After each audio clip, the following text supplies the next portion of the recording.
You've heard the president say it. Chinese virus.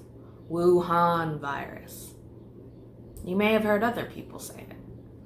The language around COVID-19 and its origins has ramped up anti-Asian xenophobia and racism in the United States, bringing back memories of yellow peril and the other ways Asian bodies have been othered and fetishized for centuries. Anti-Asian racism isn't new, nor is Asian American activism.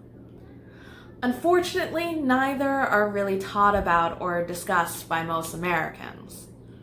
We have a tendency to make Asian Americans a monolith with an East Asian face, to consider the population all new, nerdy arrivals. But the first Filipinos were here in the 1500s. The needs of our present-day communities vary across ancestral origin, citizenship status, and so many other intersections of our identities. There are so many agendas and moving pieces within the movement. Today, we're here not to start a new conversation, but to take hold of this moment and use it to continue and complicate the conversation and propel it forward. We've brought in activists and organizers from across the country and the diaspora. You'll hear from Southeast, biracial, queer, and immigrant voices. As Yuri Kochiyama, a complex but revolutionary Japanese American activist, said, "Life is not what you alone make it. Life is the input of everyone who touched your life and every experience that entered it. We are all part of one another." So join us as we go beyond the basics of what we do and how we organize, as we dig into the roots of anti-Asian sentiments, and most importantly, explore the dreams that drive our work towards collective liberation. We are the parts that make the whole. Hey, I am Aimy. I use she, they pronouns, and I am a multidisciplinary artist, filmmaker, and organizer who's lived in Chicago for, 10 years, 10, 11 years now, something like that. My name is Dennis. I'm a registered nurse. I've been a nurse for about 13 years here in Chicago. My main job currently is I work in the Chicago Public Schools, and I have most of my time as a nurse, so I worked in the emergency room at Stroger Hospital. But in addition, currently to my job at public schools, I work 1 day a week down at Providence Hospital on the south side of Chicago. Hi, my name is Bindu Poroori. Pronouns are they and she. I am originally from Chennai, India, but I've lived in Chicago since 2011.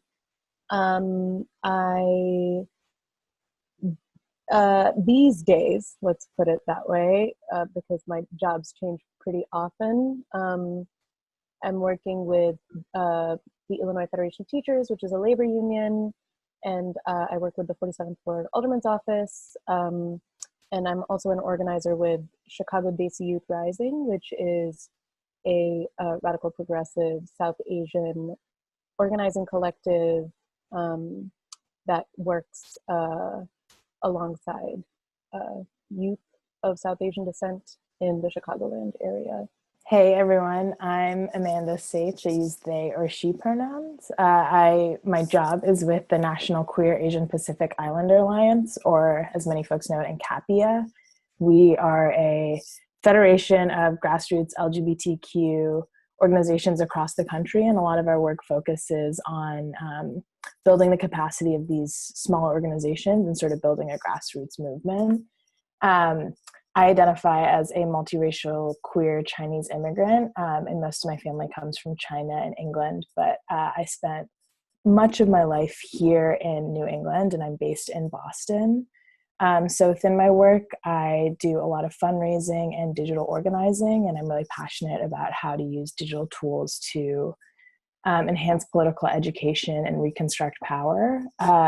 And then outside of work, I'm also involved with a handful of more hyperlocal work. I think it's really important to do both national advocacy as well as more work grounded in like local community, as well as it's very fulfilling to just build relationships with people.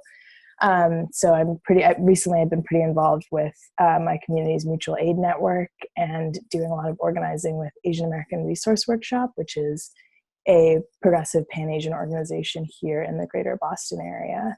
I did not mention this in my introduction, but I am the child of immigrants and I am half Chinese and half Vietnamese, and also identify as a queer person.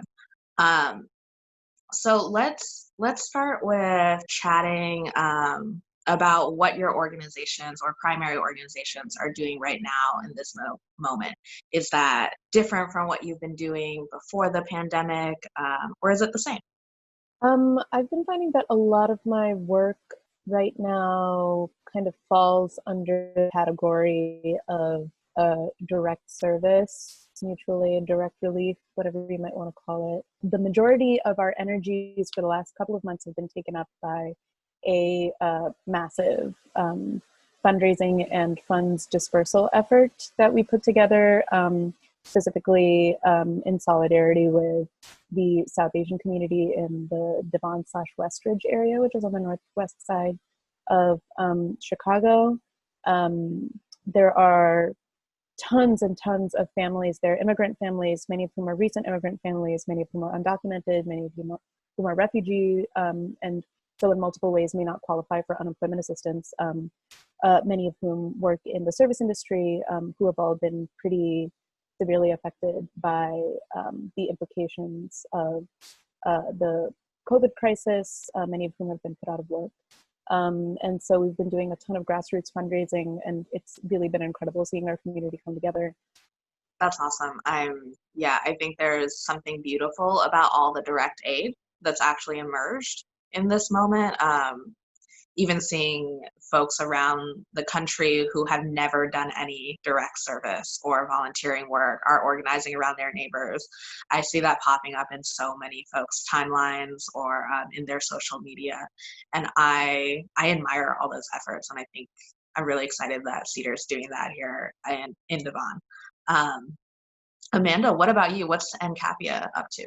We've actually had to have a huge pivot in light of coronavirus or COVID-19, because we've never actually been a direct service oriented organization. And a lot of our work centers around convening, the multitudes of our diaspora and gathering folks and training them, which we are not able to do now. So I think as soon as this happened, we kind of stepped up and actually acted more in a direct service oriented role. We've done things like support groups every week, different skill shares, political education conversations. And that's been a very interesting shift, but something that I've actually found much more fulfilling in this moment. And we've also been trying to provide mental health resources for our folks, since that's been a huge request that folks have had, as well as trying to elevate the narratives of the specific intersections of LGBTQ and API folks during this moment. And then Dennis, in your work with the nurses union and in your general work, what have you been up to? Yeah, there's definitely a lot going on in the world right now, no question about it. So I'm very active in the two unions that I happen to be a member of through my work as a member of the Chicago Teachers Union. One of the things that I was involved in during our strike and afterwards was supporting this group of Filipino teachers who were brought to Chicago to work as teachers, and some of the issues that they were confronting, coming to a country being under, stress, because of their immigration status, and feeling that they needed to be supported, not just as union members, but also as people under a visa. Also, I like I said earlier, I'm active through National Nurses United, through my job at Provident, and just briefly to say we were definitely active when they shut the ER down there in that first week of April, because it was just totally stunning that in an African-American community like Washington Park, just when the news was releasing that Black people were dying at a disproportionate rate from coronavirus, they had shut the ER down. So all of the people at that, all the nurses, and we look like, the world that we live in. It's a lot of different people from Nigeria, from the Philippines, white people, African Americans. We came together and we fought to reopen that hospital. And so that was something I also was very involved in and proud of that work. Yeah, the push to keep ER access in a city in Chicago in particular, where health and food are so disparately distributed throughout our cities, which I think is something that affects immigrant populations as well pretty deeply around the country, especially right now in light of an administration that continues to want to make this conversation about China versus the US versus the 100,000 deaths. For me personally, I've seen kind of the anti-Asian rhetoric dampen a tiny bit because people are now obsessed with whether or not they should be wearing masks. But it is, I see a longer legacy of like how Asian bodies are politicized in a very different way than Black bodies are in this moment, like a little harkening back to the yellow peril in some ways. But are you all noticing other ways that COVID and the surrounding like ripple effects of it are impacting the communities you organize with or work with? There's a myriad of ways that it impacts specifically the folks that are existing at the intersections of LGBTQ and API.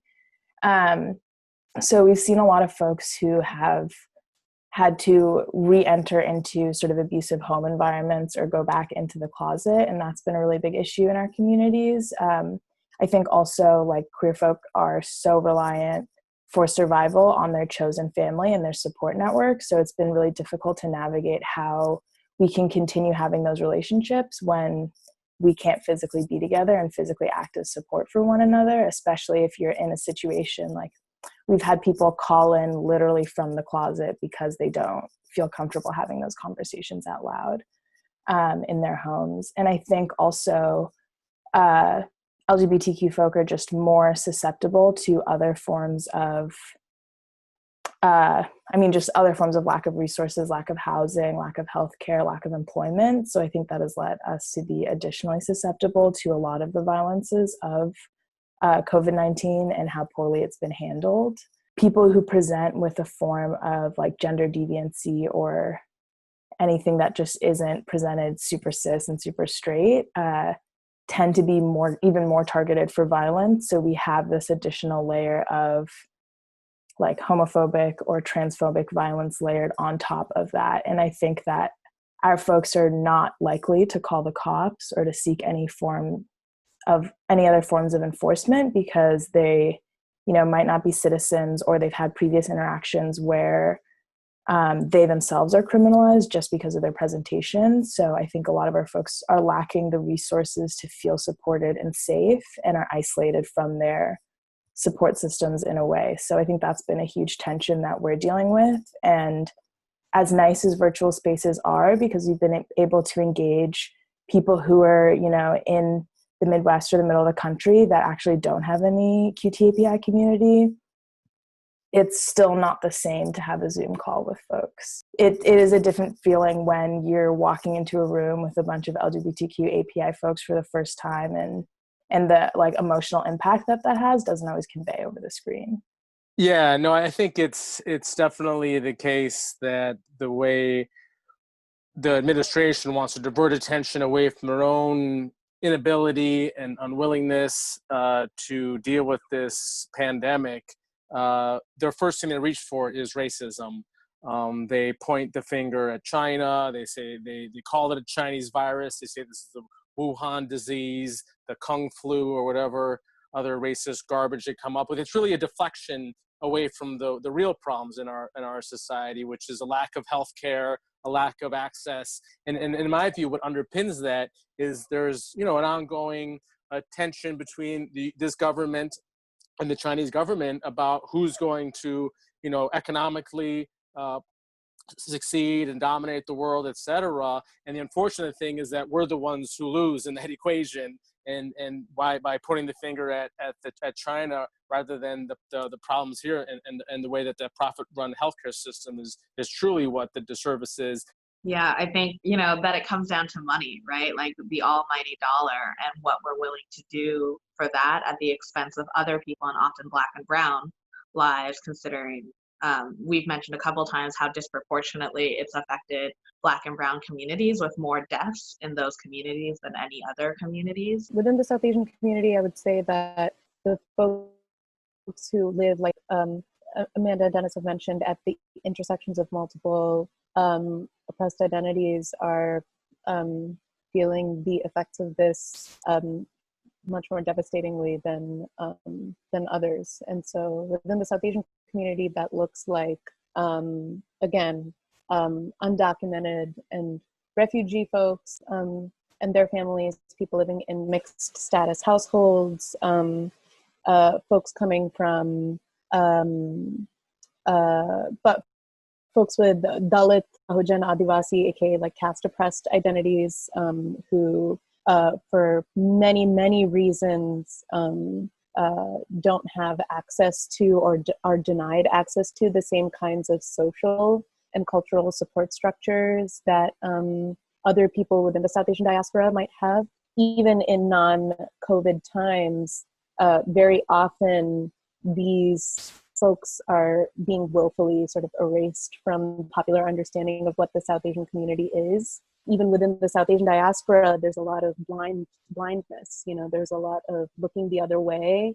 A lot of it is, I didn't even know that, you know, other people within the South Asian community were suffering like this. And then a lot of it is, I know, but, you know, it doesn't feel like it's my problem. And so within the South Asian community, you know, how can we really sort of reckon with the ways in which we want to approximate whiteness and or cleave to the structures of supremacy and oppression that we have worked so carefully to construct and uphold, and how do we keep using those structures to protect ourselves in moments when other people within our community are taking the brunt of the damage.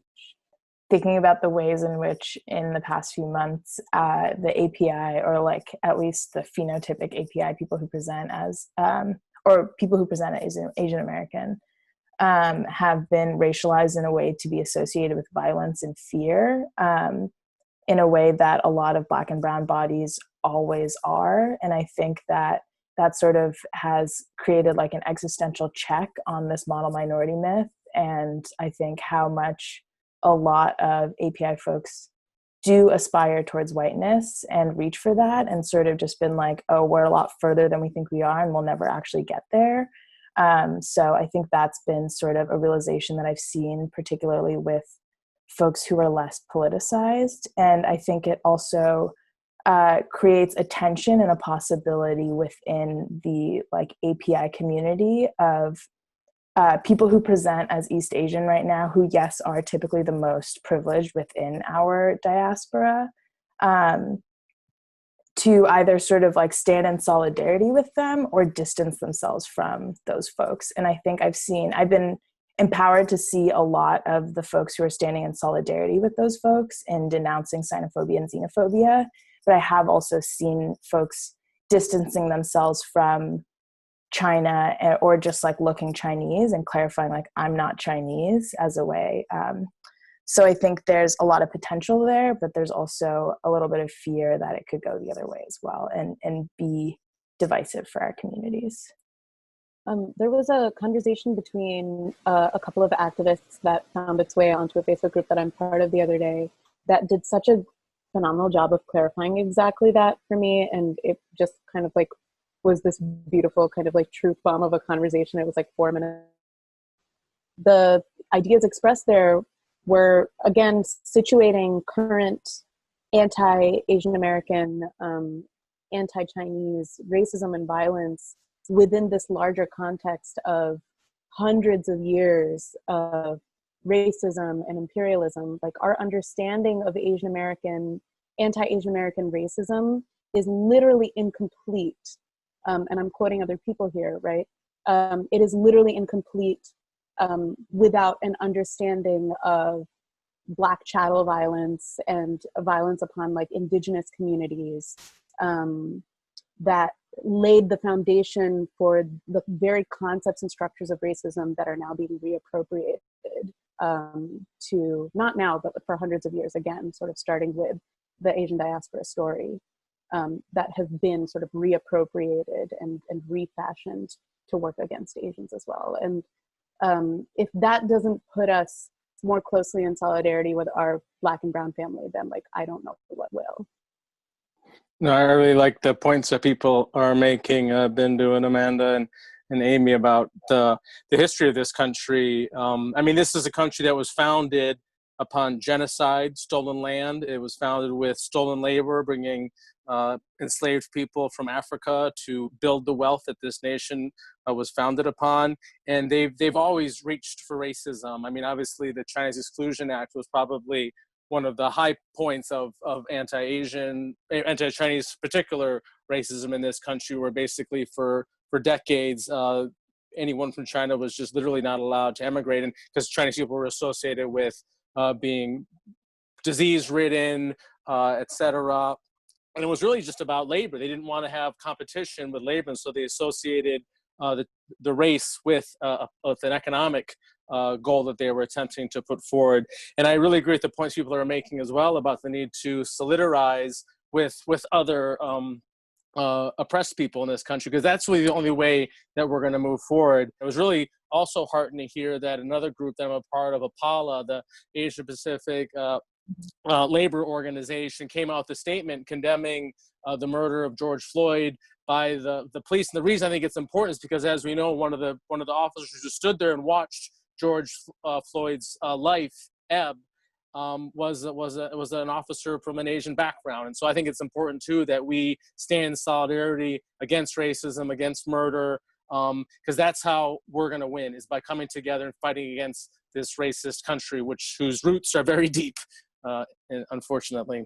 All of you have brought up the points of like racism and the effects of colonialism and capitalism are embedded in our cultures, both as our communities have immigrated to the United States, as well as back home.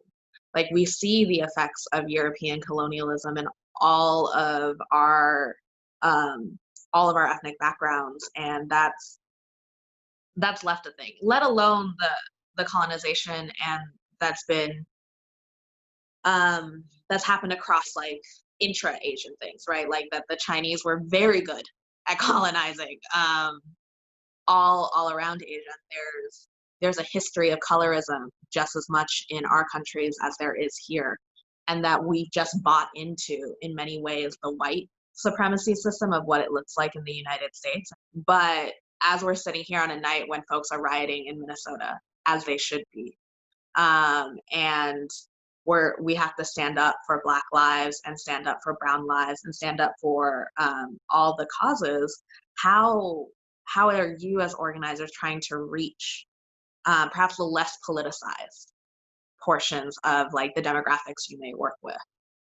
Because that's often a question I ask myself. Like, it's easier to talk to a young queer person who's already radicalized to some degree and like give them more resources, but how do we give tools to people who may, because of this moment or because of this administration, are reaching more of a point of wanting to be politically active? I've had a lot of conversation with friends or, family who are like, oh my God, what is going on now? And I'm like, this is what I've been saying. This is what's been going on.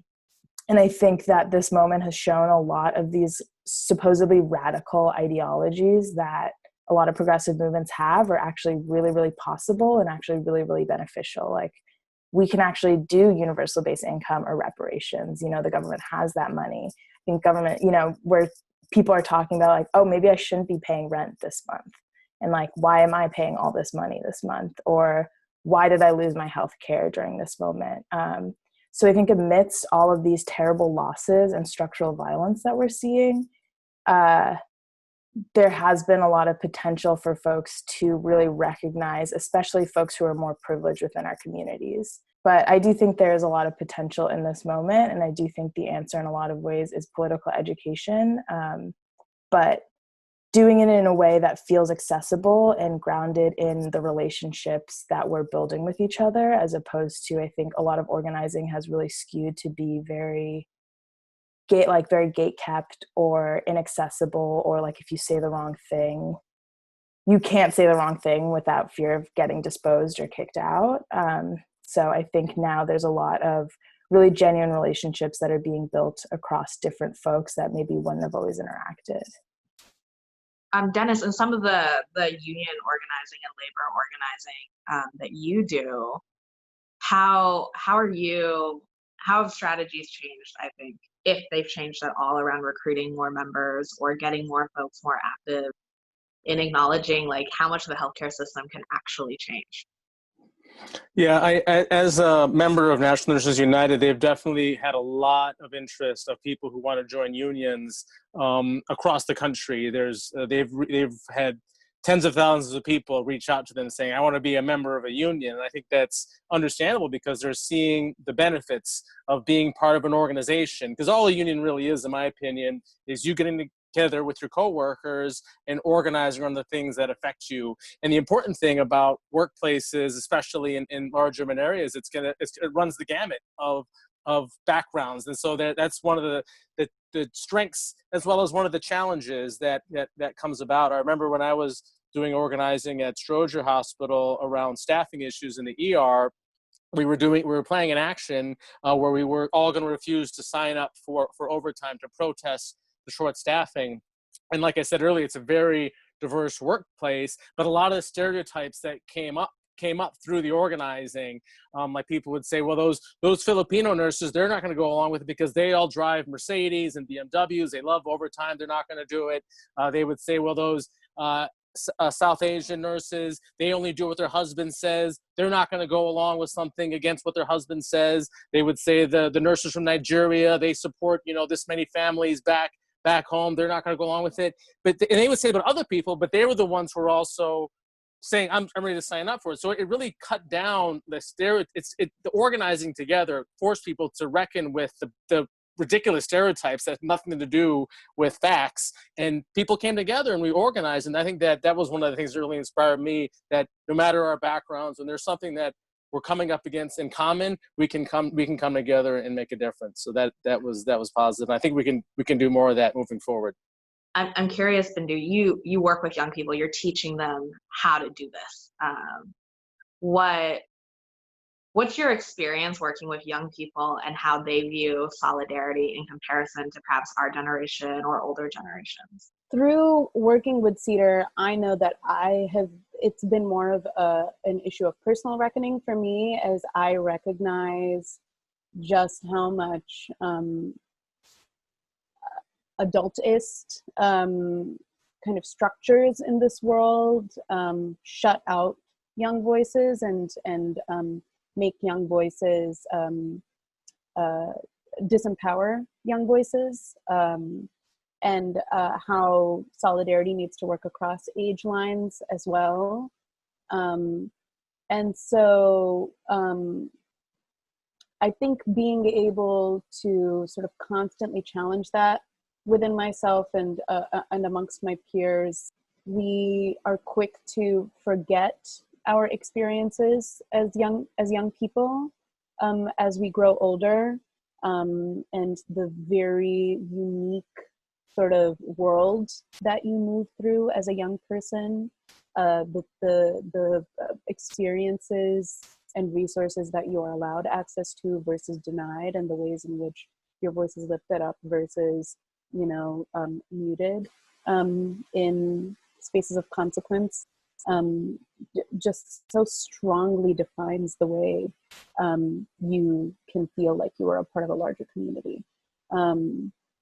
And so that means that there are things about sort of the youth experience in all of these spaces that become invisibilized. And if we are not thinking about the youth experience in these spaces and bringing youth into the fold in these spaces, then it means that we're literally ignoring a massive, massive, massive portion of our communities. I think the imagination that I have seen in my own outreach work with young queer youth in particular they have more guts than I ever did. Adults often like to say that teenagers do things because they think they're never going to die or like nothing bad can happen to them. And what a gift that kind of like thinking is, though. Like, what is like, why not go to the limit of our imagination? Why assume that we have to stop? Why assume that we have to stop change or accommodate or accept that this is okay? I always feel that we can continue to push for the limit and the extent of things while also like taking the milestones or the little wins as we get them, and celebrate and be grateful for both. And as we're going forward, I'd love to hear from each of you. If you could see one change in the organizing you do, or one change in the work and the impact with the populations that you work with, what would that be? I'll say really quickly as a response to your thoughts. It's not even just that I think young people have a sort of courage that other folks might not have, although that is absolutely true. I think especially today, young people bear the weight of a knowledge that they might not be able to live as long as the people who came before them because of the ways in which climate change, imperialism, and late capitalism are going to be and are already destroying their chances for a future in a way that older generations did not have to deal with, because they are inheriting the world that we and the generations before us messed up. And so for us to look to them to understand the urgency of the issues that we're working on right now, I think is the only way we're going to be able to actually kind of orient our compass correctly. If we're able to actually constructively start organizing across intra-community lines of, for the South Asian diaspora, it's very often religion and caste, as that interacts with class, especially in diaspora spaces. If we're able to acknowledge, for us, we're sort of in a very, I think, early stage, especially like caste privileged, Hindu South Asian folks are at the very beginnings, if not even at the beginning, of sort of understanding the oppressive existence of caste in diaspora spaces right now. So for us to continue on a path to enlightenment and have that be a catalyst for solidarity within our community, it means that we'll be able to present a much more united front in the collective fight against white supremacy right now. It's really, really hard. I think South Asians who sort of occupy a place of privilege, as we've said over and over again in this conversation, we're gonna do our best to kind of cling to that sense of stability, and that sense of maybe that misplaced sense of success. And so for us to really start critiquing that and understanding that we're only as strong as our most vulnerable member is going to be incredibly important for us as we move forward. The work of toppling the model minority myth, toppling these cultural institutions that do not help us move forward. I think some of the conversations I hear in immigrant communities and communities across the diaspora are like a rejection of culture. And progressiveness and radicalism is not a rejection of culture. It's keeping what is useful and discarding what is not. And that's triage, and that's weighing a lot of different options for all of us. Amanda or Dennis, thoughts from either of you for the big change you want to see?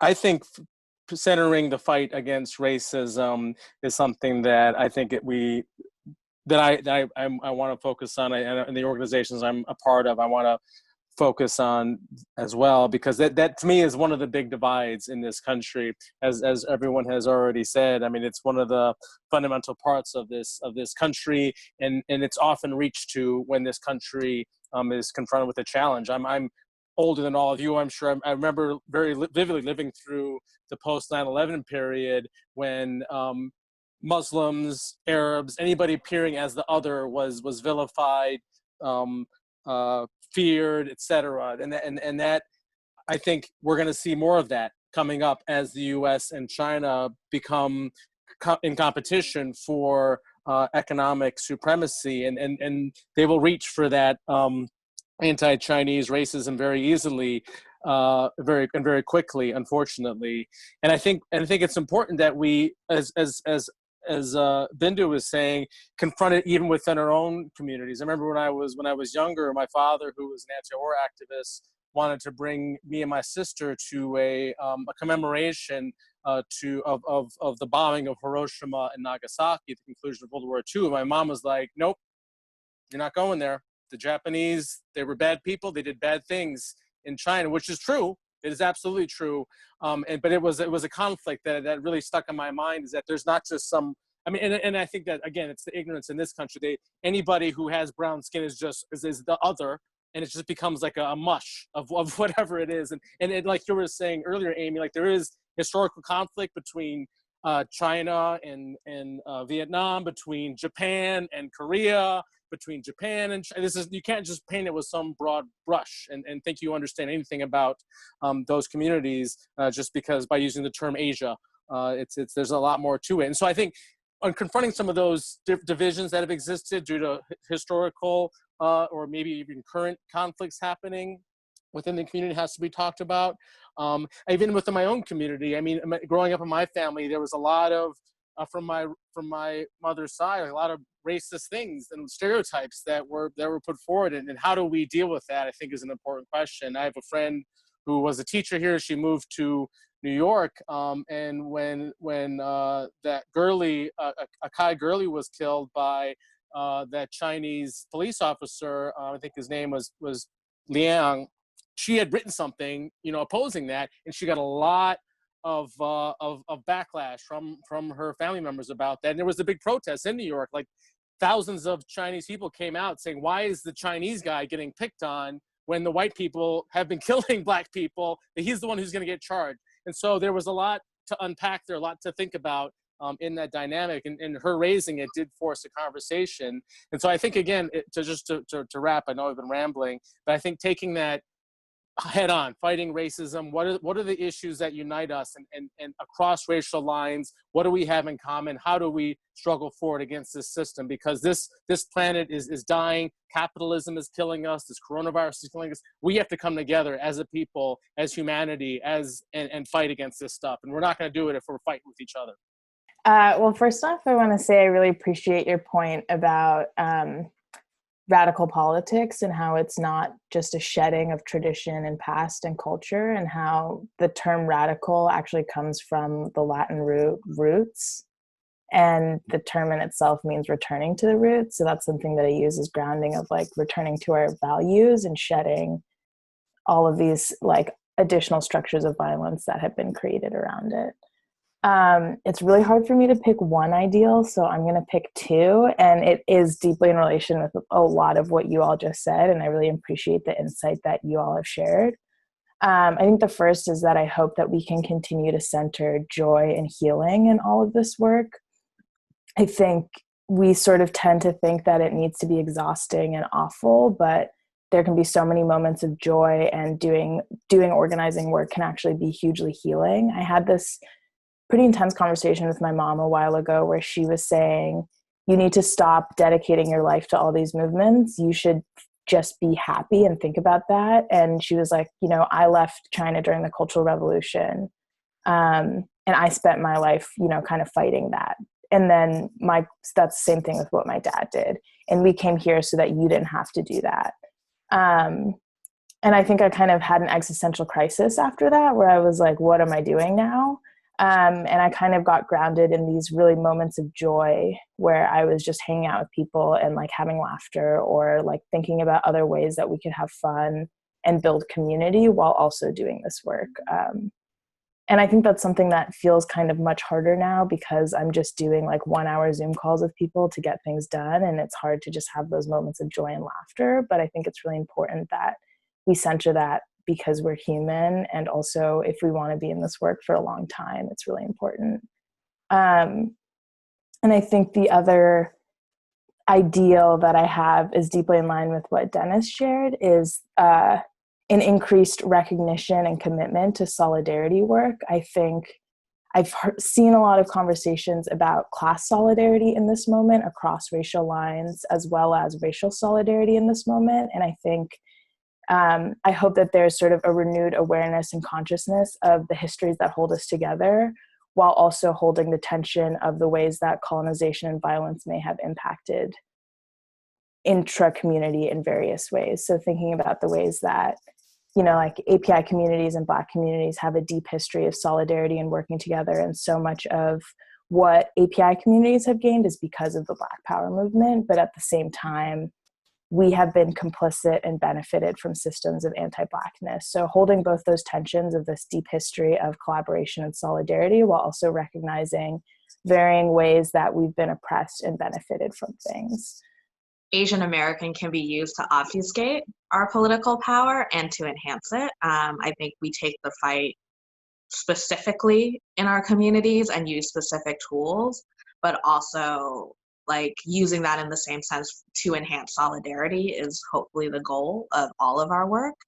I think so often, and what's really been great about this conversation is seeing how many similarities we use in like working in the same spaces and similar conclusions that we often come through across this work. And I hope that folks we work with are impacted in similar ways. There was a lovely quote from a play I once saw that said, we can all use the same umbrella, but that doesn't mean we're under the same storm. And that's just thinking about like how can we be specific and intentional in our work and not let white supremacy really try and hide or bundle us into categories that benefit them rather than benefiting the work we do. Thank you so much for all of your time today. I'd love to give some time for each of you to shout out any relief campaigns you have going on, any upcoming events. Yeah, one of the things that I'm also active in is this group called Right to Recovery. And the reason for that is because people are suffering right now. They're suffering physically from the coronavirus. They're suffering psychologically from having to shelter in place, from being disconnected, maybe being in a home with people that they shouldn't need to not be in. There's a lot of issues of domestic violence. And anyway, so they're suffering mentally. They're also suffering economically. They need relief. We can't just open things up. That's going to be disastrous, especially for people of color who have been disproportionately affected. And so short of that, we have to give those people relief. So that's one of the things. The Right to Recovery is a group that I think is important to support. The fund that Chicago Based Youth Rising is running right now. It's still up. We had over 250 applicant families for our first round of funding over the course of just a couple of days of the application being open. And we're committed to providing significant no strings attached money grants to as many families as possible. So on the Encapia front, we recently launched a new narrative collection campaign called Unmasking Our Stories, LGBTQ narratives on anti-Asian violence under COVID. So if you or anybody you know that identifies as LGBTQ API and has a story around this, please submit to us. Part of our goal here is to elevate these stories that, folks that I'm in circles with and a lot of our communities in circles with keep hearing, and we're sort of in our own echo chamber, and we want to bring these more to public consciousness or mainstream media. So that's a current campaign that we're running. If anyone is interested in contributing or even just sharing out in their networks. And of course, donating to Encapia as well. There's so much work being done for individual communities, and we just need to keep on doing the work. And I so appreciate all three of you joining me today for this conversation. Thank you so much. Thank you for having. I really learned a lot. I really appreciated this conversation. Yeah, thank you for having us, Aimy. Yeah, thank you. And I learned a lot from all of you, and this is a lovely conversation. I hope you can find some time to unplug and center joy soon.